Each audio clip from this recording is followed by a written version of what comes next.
Hello people, in the last month hashtags regarding Lakshadweep were trending on different social media platforms. So, what exactly was going on in there? Why were the people in Lakshadweep going against the government? Before knowing, let's roll the intro.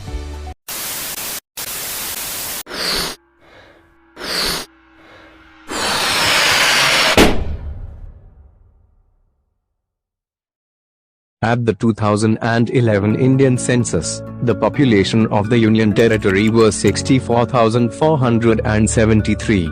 Total surface area is just 32.62 square kilometers, 12 square miles. Thereby the islands formed the smallest Union Territory of India. The Lakshadweep consisted of 36 islands. But currently there are 35 islands, as the Palawan Island submerged in water due to sea erosion. The main occupation of the people is coconut cultivation and fishing. Political framework of Lakshadweep is mainly focused on three levels. One MP will be elected to the Lok Sabha, currently it's Mohammad Faisal of the NCP. Then a local self-government, that is, Panchayats. And an administrator who is elected by the president.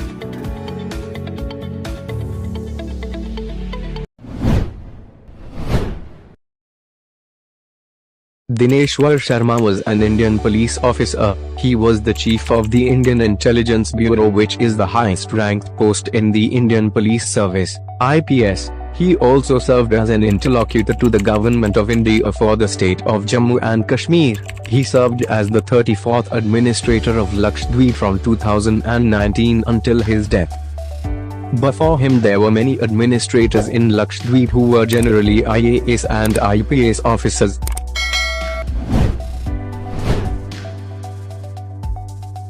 Praful Patel is an Indian politician.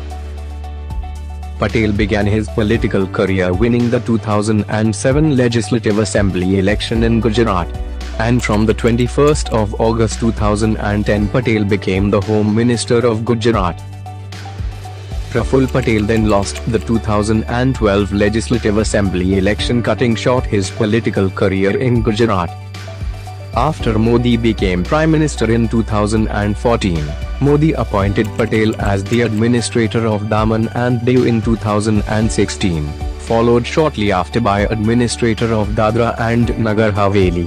Praful Patel was the one of the politically appointed administrators in the history of the Union Territories. Such positions have commonly been held by IPS and IAS officers, and on the 26th of January 2020, he became the inaugural administrator of Dadra and Nagar Haveli and Daman and Diu after the merger of the two Union Territory, consequent to the passing of the administrator of Lakshadweep, Dineshwar Sharma. Praful Patel assumed additional charge as administrator of the Union Territory of Lakshadweep from the 5th of December 2020. So, why save Lakshadweep? After the newly appointed administrator came into charge, trouble has mounted for Lakshadweep's administrator over his decisions, including the altering of the COVID SOPs leading to a surge in the number of cases, ban on the beef industry, lifting of the ban on alcohol consumption and so on. So let's see what are the changes he brought in Lakshadweep one by one. The Lakshadweep administration has issued a revised SOP with effect from the 28th of December 2020, by doing away with the mandatory quarantine guideline for those arriving at the islands from Kochi. Anyone can now visit the islands from the mainland with a negative test report of RT-PCR obtained 48 hours before the travel, according to a communication from the administration. It noted that 861 persons had come back to various islands from the mainland between the 28th of December 2020 and the 6th of January 2021.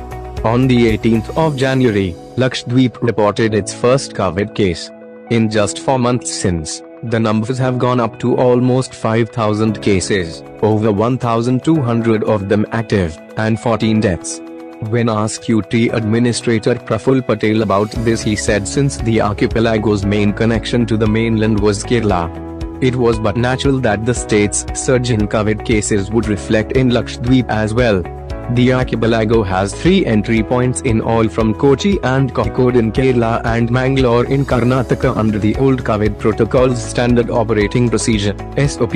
Passengers would be quarantined for 7 days in guest houses run by the UT administration in Kochi, and also in 2 hotels taken there for the purpose, before they took an RT-PCR test. After arriving in Agatti also, they had to undergo another 14-day quarantine. Similar isolation arrangements were in place in Kozhikode and Mangalore also. However, in December, a new SOP was issued, which did away with the quarantine period both in mainland India as well as in Lakshadweep. According to the new guidelines, all that one needed to enter the UT was a negative RT-PCR report from an ICMR-approved laboratory. And as of now, about 9,861 cases have been registered. Of them, 9,557 people have recovered and a total of 49 deaths.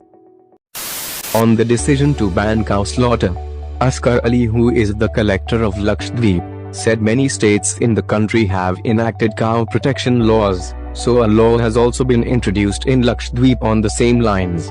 Only those who are associated with its illegal business, and those who have personal interests are propagating against this legislation. When asked about the decision to exclude meat products from the menu of the midday meal for students, Ali said this was a policy decision, and in the midday meal menu non-veg components like fish and eggs are kept. This decision was taken by a government committee after consulting many people including fishermen. Ali said fish was included in the menu to promote local fishermen, and they had pressed for that.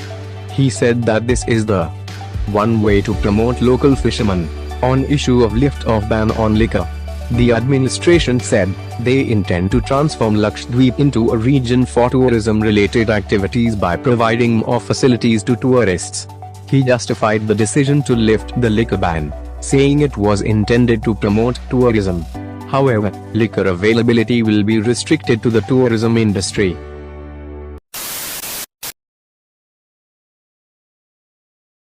The optical fiber project by BSNL, which is a whopping 1072 crore rupees project of BSNL, approved by Union Cabinet last December, which involves laying a dedicated cable system using 6 fiber pair with 200 Gbps initial traffic capacity to connect all 11 islands of Lakshadweep.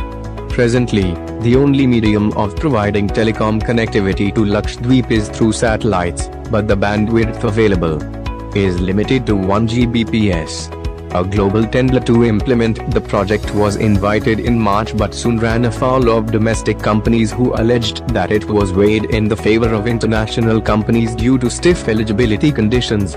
The bid was floated in Make in India preferential bidder category. The project would connect 11 islands of Lakshadweep: Androth, Amini, Kadmat, Kiltan, Chetlat, Bitra, Bangaram, Agatti, Kavratti, Kalpeni and Minichoya with a dedicated submarine cable.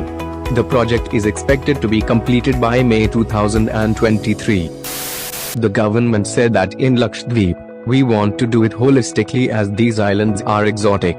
Our plan is for the welfare of local residents and Lakshadweep's development. We want to develop Lakshadweep like Maldives if not better, he said. And even after 75 years of independence, development didn't commensurate with its potential. Why didn't Lakshadweep become the Maldives of India? These were the questions the government placed in front of the people on regards of the protest.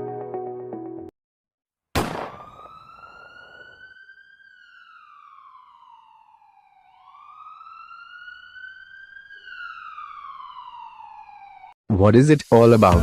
An act was passed stating that any kind of antisocial activities done will be charged under the Prevention of Antisocial Activities Act, more popularly known as the Gunda Act. The regulation has raised the hackles of the local population of the island as well as opposition politicians, who have called it draconian. Section 3 of PASA states that the administrator may, if satisfied with respect to any person that with a view to preventing him from acting in any manner prejudicial to the maintenance of public order, it is necessary to do so, make an order directing that the person should be detained. The regulation further specifies that a person shall be deemed to be acting in any manner prejudicial to the maintenance of public order when he is engaged. The PASA Act mainly focused on issues like bootlegger, cruel person, cyber offender, dangerous person, detainee, the predator of environment, drug offender, immortal traffic offender, property grabber, sexual offenders, unauthorized structure, common gaming housekeepers. The PASA, however, isn't unique to Lakshadweep. Several states, including Kerala, Karnataka, Tamil Nadu and Uttar Pradesh have similar regulations. When you don't do a crime, why does the PASA Act matters? Lakshadweep is often considered as a place with low crime rate, especially those involving children. But the Childline India Foundation, CIF, attributes this to reduced crime reporting and not because fewer crimes are happening in the territory. It was only recently that CIF set up a unit in Kavrathi and several cases where children were deprived of their rights came to their knowledge. The session that started operation on the 29th of January found that several cases of abuse, where often small children are targeted, takes place in the area, but the majority of them goes unreported. The Union Territory does not have separate platforms ensuring protection and legal assistance for children like Child Protection Units or Child Welfare Committee. Hence most cases either go unnoticed or unreported. The Childline has started offering sessions to students and intervening in issues where children were deprived of their rights. If they want to report a crime, they will have to travel to Kavrathi. As it is a tiresome task, people prefer to settle crimes in its original place, rather than approach authorities with a complaint. The team met with staff of Women and Child Development, school teachers, ASHA workers, officials of different departments as well as madrasas. It was only recently that a POCSO case was registered from Minichoya Island. In a major intelligence-based operation, the Indian Coast Guard has seized narcotics to the tune of 3,000 crore off the Minichoya Island in Lakshadweep in the Arabian Sea. On the 15th of March, the ICG received intelligence input regarding a suspicious boat of foreign origin likely to be engaged in drug trafficking in Arabian Sea. On receiving of input, a swift SE-coordinated operation by Coast Guard was launched immediately to detect the suspicious boats. The Coast Guard ships and aircraft conducted extensive search in and around the coast of Lakshadweep. On the 18th of March, patrolling units detected 3 suspicious boats off Minichoya Islands and intercepted them. Post-boarding, interrogation of the crew revealed inconsistent statements. On rummaging of boats, high-grade 300 kgs heroin and 5 AK-47 rifles with 1,000 live rounds were recovered from Sri Lankan fishing boat Ravihansi.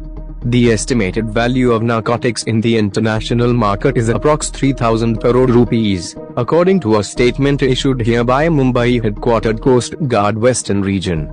All the 3 boats along with 19 crew escorted to Kerala for further joint investigation. This is the second major anti-drug trafficking operation undertaken by ICG on the west coast of India within a fortnight. So what do you think? Are the new rules right? Do comment down your thoughts, because your opinion matters.